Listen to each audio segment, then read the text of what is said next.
পশ্চিমবংগত বাংলাদেশীৰ হাহাকাৰ অৱস্থা। তালি টোপোলালৈ সীমান্তই সীমান্তই ভিৰ কৰিছে অবৈধ বাংলাদেশী। বাংলাদেশত প্ৰৱেশৰ বাবে হেতা ওপৰা কৰিছে অবৈধ বাংলাদেশী। বাংলাদেশলৈ উভতাই পঠাবলৈ এইবাৰ BSFক কাকুতি মিনতি। লাখ লাখ বাংলাদেশীৰ দৃশ্যই উদঙাইছে পশ্চিমবংগৰ আচল স্বৰূপ। এটা সময় আছিল য'ত বাংলাদেশীয়ে অবৈধভাৱে ভাৰতত প্ৰৱেশ কৰিবলৈ কৰিছিল হেতা ওপৰা। আৰু আজিৰ সময়ছোৱাত য'ত ভাৰত এৰিবৰ বাবে এইবাৰ হেতা ওপৰা কৰিছে অবৈধ বাংলাদেশীয়ে। এই দৃশ্য চাওক। ভাৰত বাংলাদেশ সীমান্তত এনেদৰে বিগত দুদিন ধৰি ভিৰ কৰিছে অবৈধ বাংলাদেশীয়ে। ল'ৰা বুঢ়া পুৰুষ মহিলাৰ পৰা আৰম্ভ কৰি বিভিন্ন বয়সৰ ব্যক্তিয়ে অনিদ্ৰা অনাহাৰে কটাইছে পশ্চিমবংগত ভাৰত বাংলাদেশ সীমান্ত। সকলোৰে এটাই চিন্তা, যেনে তেনে পাৰ হ'ব লাগে ভাৰত সীমান্ত। আনকি বহু অঞ্চলত অবৈধ বাংলাদেশীয়ে বাংলাদেশ উভতিবৰ বাবে কাকুতি মিনতি কৰিছে BSFক। দুদিনৰ পূৰ্বে পশ্চিমবংগৰ মুখ্যমন্ত্ৰী শুভেন্দু অধিকাৰী কঠোৰ নিৰ্দেশ দিছিল প্ৰতিখন জিলালৈ।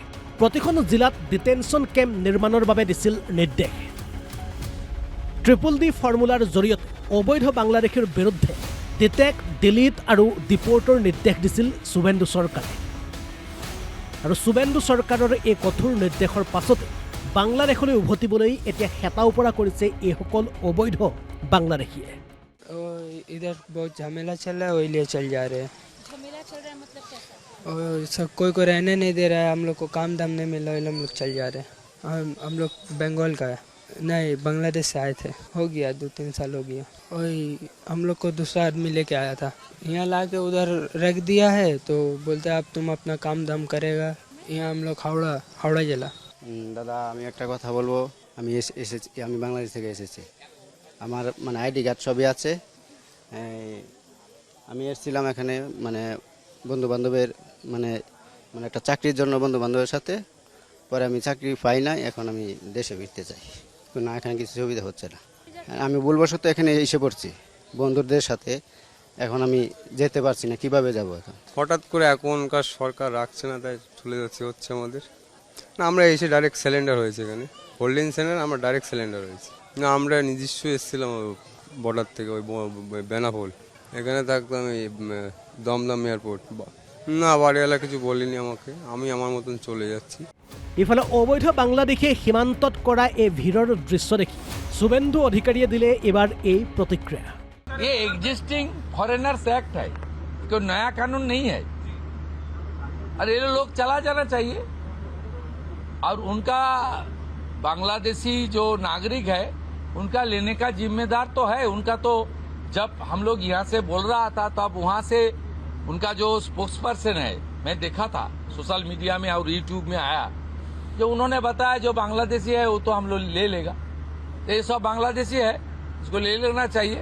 लेकिन ये लोग को पुलिस को हम लोग बता दिया जेल में भेजने का जरूरत नहीं है।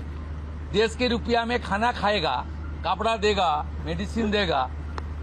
एक दामाद है ये लोग।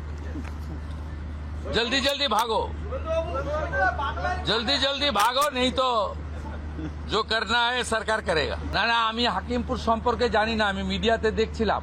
কিন্তু এটা নতুন কিছু নয়, প্রেজেন্ট অ্যাক্টই রয়েছে। এবং আমরা বলে দিয়েছি যে বাংলাদেশের অবৈধ অনুপ্রবেশকারী তাদেরকে কোর্টে পাঠানোর কোনো দরকার নেই, আইনে নেই। সরাসরি পুলিশ নেবে এবং BSF এর হাতে হ্যান্ডওভার করবে।